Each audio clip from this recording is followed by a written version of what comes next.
Aspinall is out in Paris. He is getting ready and set to get in the cage, grab that microphone, get his first stare down with the winner of the main event, which is Gane and Spivac. Now, is it true? And we have to start with that. This is coming from Tom. This hasn't been released. This hasn't been confirmed by a Ramonde, a Helwani, a Thomas. I mean, I'm just sharing with you that I do wonder, and you want to know why I wonder? You want to know why, guys? And I don't know if Tom would know this. I don't know that he would know it. Frankly, I don't know that it matters. But I will share with you the only time we've sat somebody in the front row and we've brought him in at the end of the night, right before we fade to black and roll the credits to get that face off. The only time we've done that is at a pay-per-view. And Tom, being over in England, he may not know. Like, it's not the same. TV's not the same over there. Just to share with you. It's not the same experience that you have of sitting down at 10 o'clock Eastern on a Saturday night and pushing the buy button once every 4 weeks. Now, does that factor in? Because quite frankly, I think it's a real treat. I don't mind at all that it's never been done outside of pay-per-views. I would love to see a face-off. I would love to know who is next. By the way, if Tom sent himself there, very Volkanovski-esque. Tom told us he was going to do it. Told us after his last fight, this is what I'm going to do. And whoever wins between me and the winner of that fight is now the number one contender. He then got Michael Bisping to co-sign it on air. That's powerful. Like, that's really powerful stuff.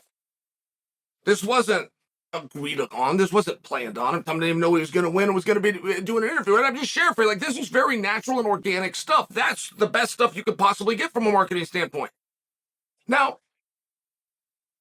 if the UFC brought him out, right? It's hard for Tom not to do this. Not only did he say he was going to do it, if he said he was going to do it and then something happened where he can't do it, you just never touch it again. You never touch it again. You move right on with your life. But he didn't do that. It's fight week. Tom is saying on social media, he's there. He hasn't provided like a picture of himself with some great, unique architecture in the background. Like, I can't confirm it for you, but I do believe that it's true. And now I'm wondering who brought him. Because if the UFC brought him, they're going to put him in the front row. We probably are going to get that special treat. We're probably going to get a cameo on Tom. We're probably going to get a little bit of announcement. Brandon Fitzgerald, John Anik, like, right, whoever's in that position this weekend is probably going to tee it up. Not to mention the fact that it's being done on a non-pay-per-view, at least in theory, means much more people are going to see it. And it's something we don't often get, which means SportsCenter is far more likely to break it off and play it. Like, this could be the single greatest marketing move that Tom Aspinall could have done for himself. And I think that he's really set himself up in an interesting position. But again, that's why I asked, did he do it? The UFC did it, Tom will be front row. Everything will be cool in the gang. If he had to do it, perhaps he has connections and he could get front row. But perhaps he did it. Perhaps he went to Ticketmaster like everybody else plans to sit in an audience like the man of the people. But if you do that, you're not in the front row. You're not getting the camera on you. You're not getting brought into the cage. I'm just asking questions.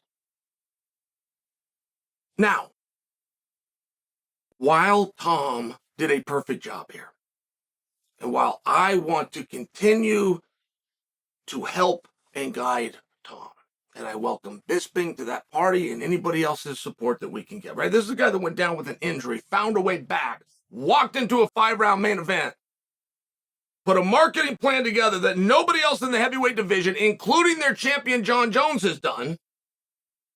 And he's off to Paris to see it through, right? This is the kind of guy that we get behind.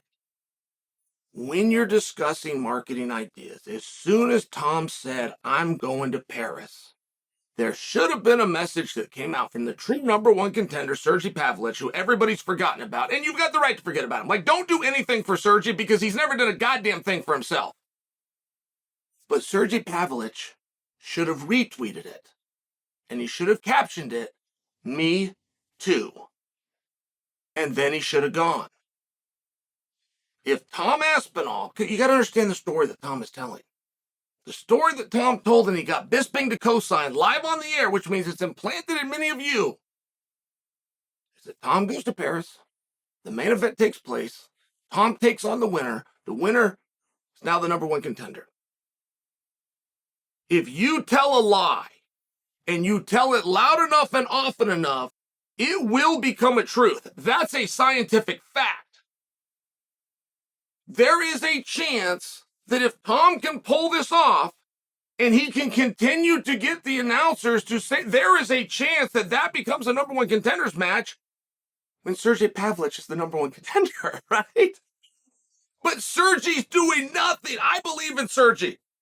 This is a guy 6 up, 6 down, all inside of 5 rounds. He's beat number one contenders. He's beat the best guy. He's put them all out. This is a former wrestler. Wrestlers stick with wrestlers. I will stick with Sergey, but I can't do something for him if he won't do it for himself.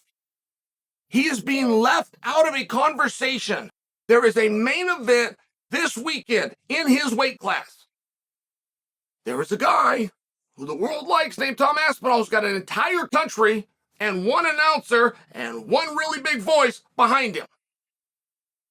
They say that they have a plan to get to a title and it doesn't involve you. And Sergey could have put everybody, including the second 4 of the UFC, on notice if he would have done the exact same thing. So don't choose later. Don't call me later. I'm not going to read about this somewhere. I will be in Paris. He'll be in Paris. Choose right now. Choose right now. Are you going with the guy who's got 1 win off an injury? He's 1-1 in his last 2. Or are you going with the guy that shut 6 men down in a row inside of 5? Choose now. The correct answer from Sergey Pavlich, who doesn't say anything ever, he's in a conversation he's about to get left out of. Correct response when Tom said, I'm going to Paris. Sergey should have simply said, me too.